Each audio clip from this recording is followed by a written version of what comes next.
ரகசியம்.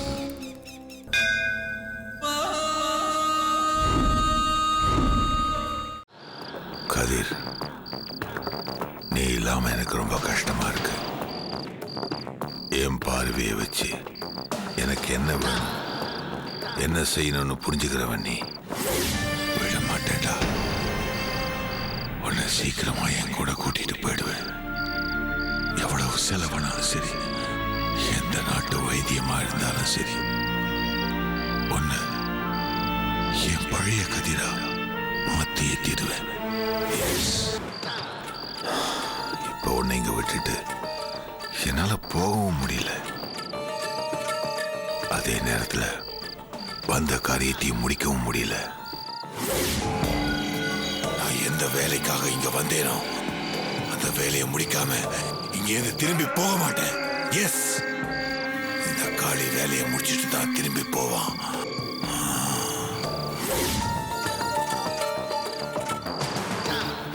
எப்படி மூவ் பண்ணாலும் ஏதாவது ஒரு ரூபத்துல பிரச்சனை வந்துகிட்டே இருக்கு.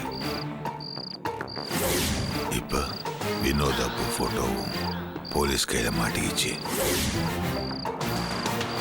அவங்க நிழல கூட போலீஸ் தொடக்கூடாது. மீறி தொட்டா அவங்க உயிரோட இருக்கக்கூடாது.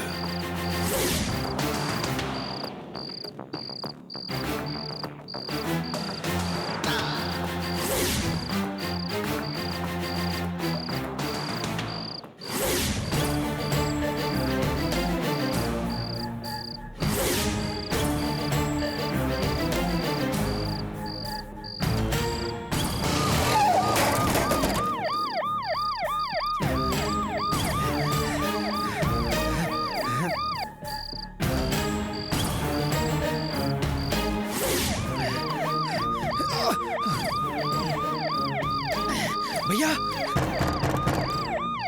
भैया विनोद वंदिरुक्का कदव तरुंगा पोलीस என்ன தரத்திட்டு வராங்க भैया भैया நான் தான் வினோத் கதவு தருங்க भैया சீக்கிரம் போலீஸ் என்ன தரத்திட்டு வராங்க भैया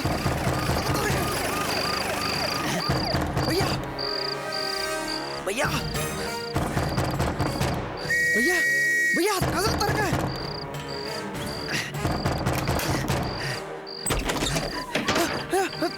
டேய் வினோத், भैया சீக்கிரம் கதவு மூடுங்க போலீஸ் என்ன தரத்திட்டு வராங்க. இருடா மூடுறேன். கதவு மூடுங்க भैया. எழுந்துரு.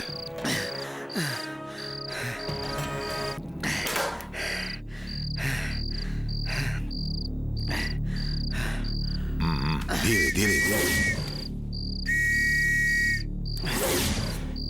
हुआ क्या? என்னாச்சு உனக்கு? சொல்லு. பஸ் ஸ்டாண்ட்லயும் ரயில்வே ஸ்டேஷன்லயும் எம் போட்டோயும் அப்பு போட்டோயும் காணவில்லைன்னு ஒட்டியிருக்காங்க. அப்போவே பிரச்சனை எவ்வளோ சீரியஸாக போயிட்டு இருக்குன்னு எனக்கு புரிஞ்சு போச்சு.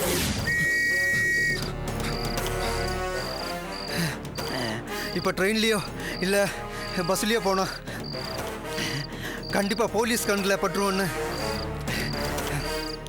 நீங்கள் ஏற்கனவே சொன்ன ஐடியா படி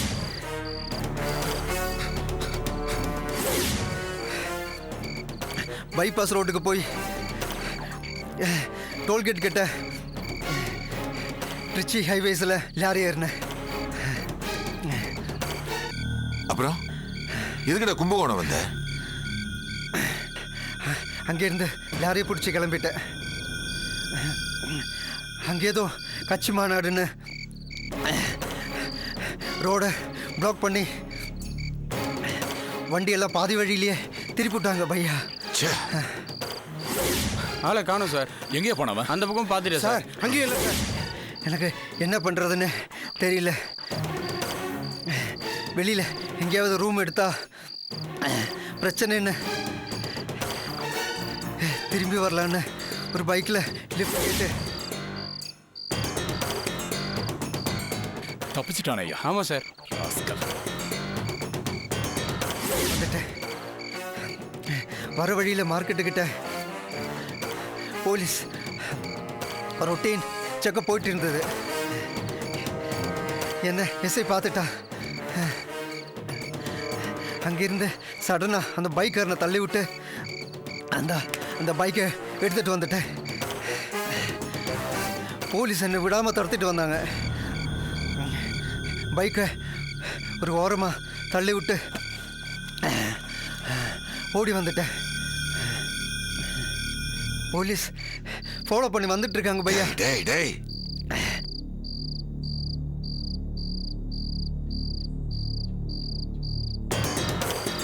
இந்நேரம் காலனிக்குள்ள வந்திருப்பாங்க பையா.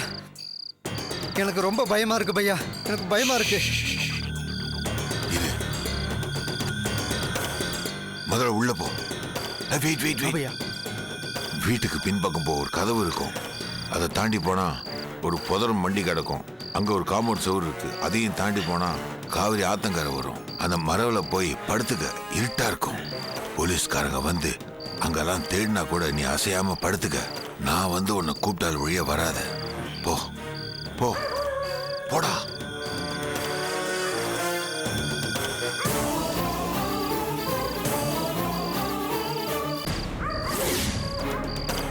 வாங்கய்யா.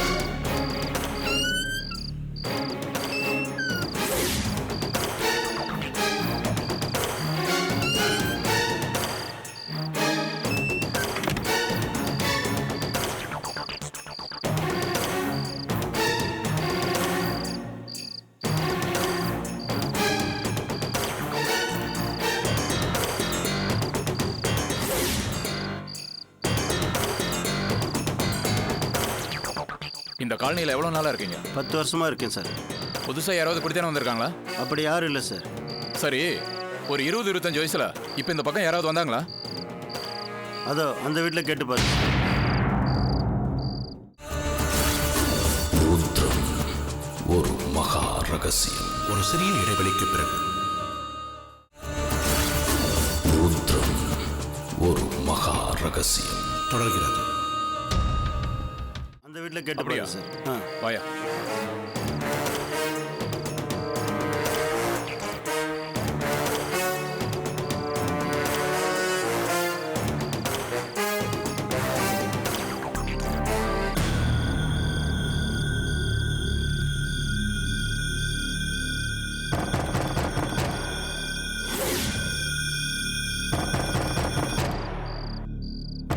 வீட்டில் யாரு?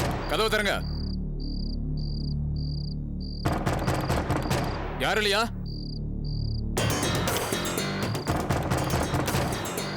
கதவு திறங்கன்னு சொல்றேன்ல, கதவு திறங்க.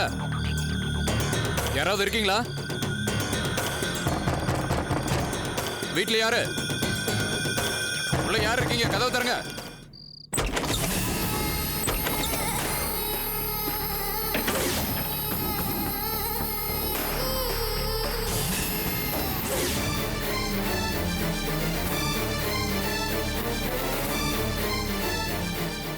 யாருங்க ஐயா? நீங்க யாருங்க ஐயா? நான் யாருன்றது உனக்கு பார்த்தாலே தெரியலையா? தெரியலீங்க ஐயா. என்ன படைச்சு வந்த வாய்ப்பை எனக்கு கொடுக்கலீங்க ஐயா.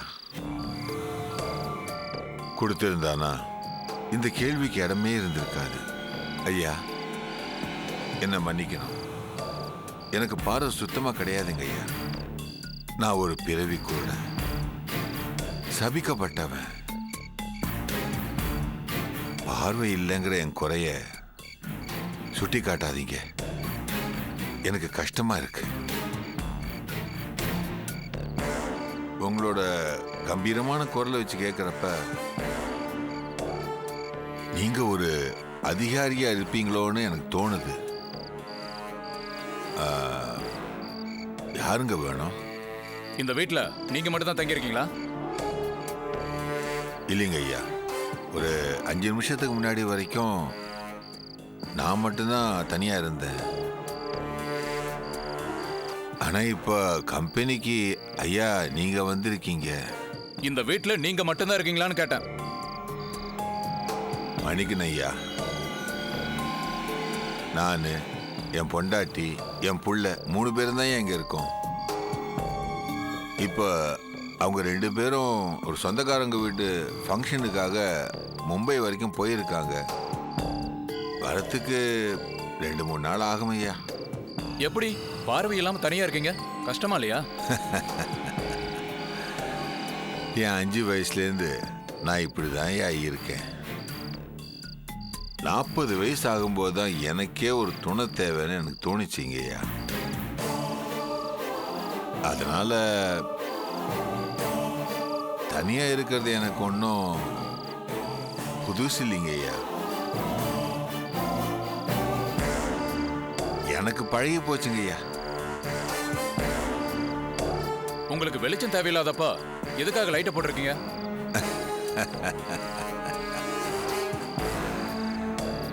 நியாயமான கேள்விதான். எனக்கு வெளிச்சம் தேவையில்லைங்கய்யா. இருட்டில் நான் இந்த வீட்டில் எங்கே வேணாலும் போவேன் வருவேன்.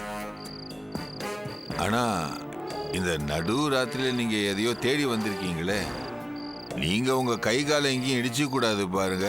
அதுக்கு தான் லைட்னு ஒன்று வச்சிருக்கு, அதான் போட்டேங்கய்யா.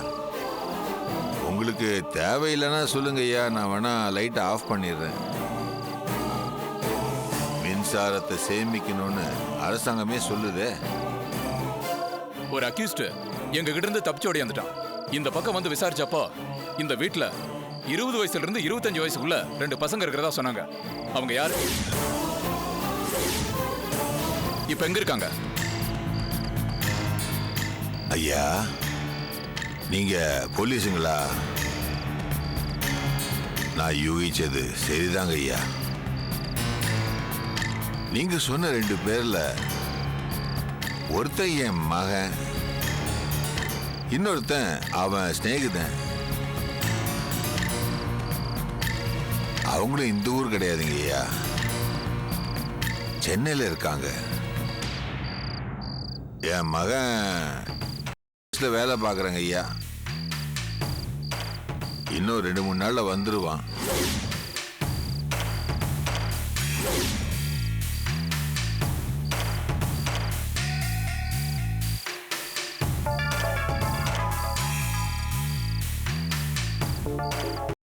இருக்காரா? கான்ஸ்டபிள்ஸ், ஒரு ரூம் விடாம தரவா செக் பண்ணுங்க. போங்க. Yes sir.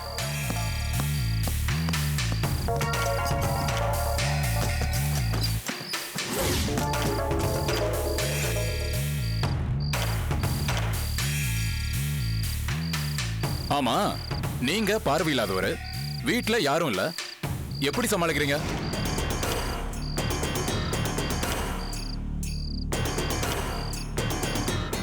நான் குருடன் மட்டும் இல்லை, வயசானவன். எனக்கு எந்த விருப்பு வெறுப்பும் ஆசாபாசம் எதுவும் கிடையாது. இப்ப என் ஒய்ஃபு ஊருக்கு போயிருக்கிறதுனால இங்க பக்கத்தில் இருக்கிற ஃபேமிலி ஃப்ரெண்டு எனக்கு ஒரு வேளை சாப்பாடு கொடுத்து விடுவாங்க. இந்த காபி டீ அதெல்லாம் எனக்கு பழக்கம் இல்லைங்க ஐயா. ராத்திரி நான் எதுவும் சாப்பிட்றதில்ல. குடிக்கிறது கொஞ்சம் தண்ணி வச்சுக்குவேங்க ஐயா. இதோ இங்க நிக்கிறேனே இந்த ஹாலு, இங்கேருந்து பாத்ரூமுக்கு எத்தனை அடி வச்சா போகலாம்னு எனக்கு நல்லா தெரியும். எத்தனை அடி தூரத்தில் கிச்சன், அப்புறம் எத்தனை அடி தூரத்தில் வாச கதவு கிட்ட போலான்னு எனக்கு நல்லா தெரியுங்க ஐயா. ஐயா, உங்களுக்கு என் மேல கொஞ்சம் டவுட் இருந்துச்சுன்னா என்ன டெஸ்ட் பண்ணுங்க ஐயா. இல்ல, வேண்டாம். சோ நான் வரதுக்கு முன்னால இங்க யாரும் வரல இல்லையா?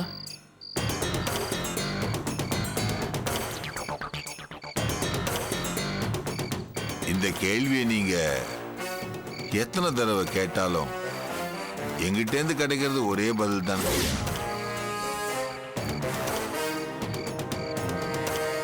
உண்மையிலேயே எனக்கு தெரிஞ்சோ இல்ல தெரியாமலோ யாராவது இங்க வந்திருந்தாங்கன்னா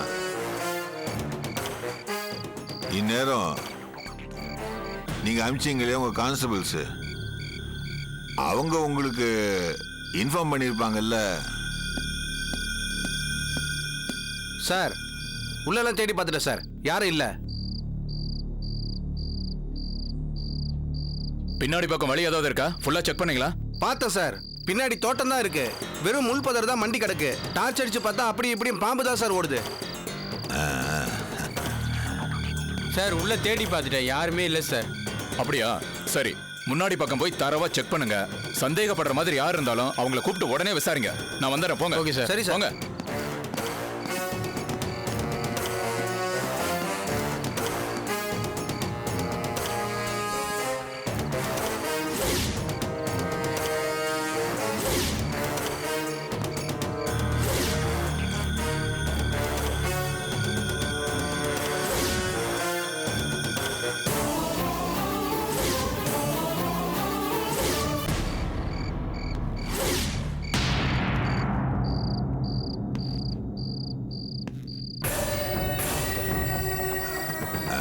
ஐயா, இருக்கீங்களா இல்ல கிளம்பிட்டீங்களா?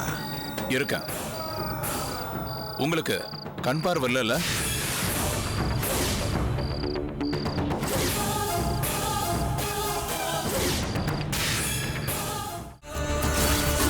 ருத்ரம் ஒரு மகா ரகசியம். ஒரு சிறிய இடைவெளிக்கு பிறகு ருத்ரம் ஒரு மகா ரகசியம் தொடர்கிறது. உங்க கண்ணாடி கொஞ்சம் கழட்டுங்க, பார்க்கணும்.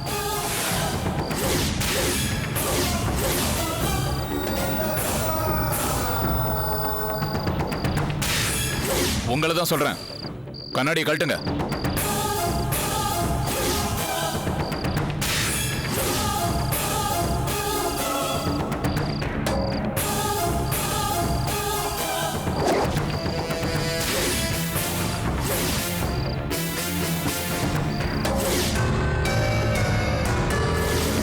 இப்ப நான் கிளம்புறேன், திரும்ப வருவேன்.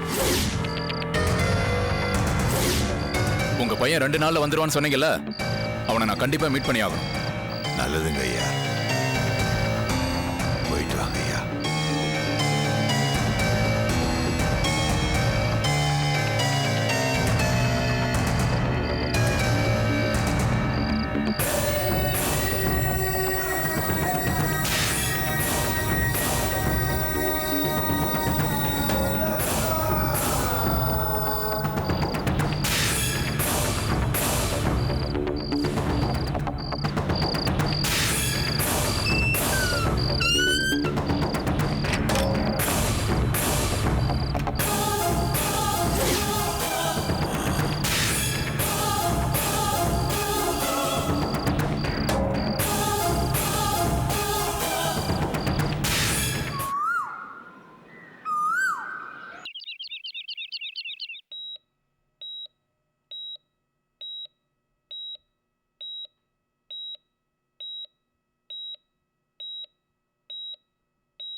பிச்சுமணி, உன்னை மறந்த நிலையில் உயிருக்கு போராடும் இன்னொரு உயிரை காக்க ஆழ் மனதுக்குள் தவிக்கும் உன்னுடைய தவிப்பு, அந்த உயர்ந்த குணம் மீண்டும் என்னை வரவழைத்துள்ளது. இந்த உலகை காக்கும் மகா சக்தியை தேடி அலையும் அந்த உன்னத பணியில் நீயும் ஒரு ஊண்டுகோலாய் இருக்கப் போகிறாய் என்பது உன் ஜனனத்தில் ஈஸ்வரன் கருணையால் எழுதப்பட்டு விட்டது. அதனால்தான் அந்த காலம் வரும்போது எம்மை தேடி மகேந்திரமலைக்கு வந்தாய். மானிடர்கள் வர முடியாத அந்த சூழலில் உன் பிறவிப் பயனின் அருளால் தான் அந்த புனித இடத்திற்கு உன்னால் வர முடிந்தது. 18 சித்த லிங்கங்களின் தரிசனமும் உனக்கு கிடைத்தது. இந்த சிவ யாத்திரையை மேற்கொள்ளும் போது உடம்பும் மனமும் கோள்களின் கட்டுப்பாட்டிற்குள் இருக்கக்கூடாது. பொதுவாக லௌகீக வாழ்க்கையிலிருந்து விடுபட்டு ஞான நிலையை அடைவதற்கு 3 நிலைகள் உள்ளன. ஆசை, ஆசாபாசங்கள், நான் என்கின்ற அகம். இம்மூன்றையும் விட்டு உள்ளுக்குள் இருக்கும் சிவத்தை அடைவதற்கான முதல் நிலையை அடைய முதலில் மனதையும் உடம்பையும் கட்டுப்படுத்த வேண்டும்.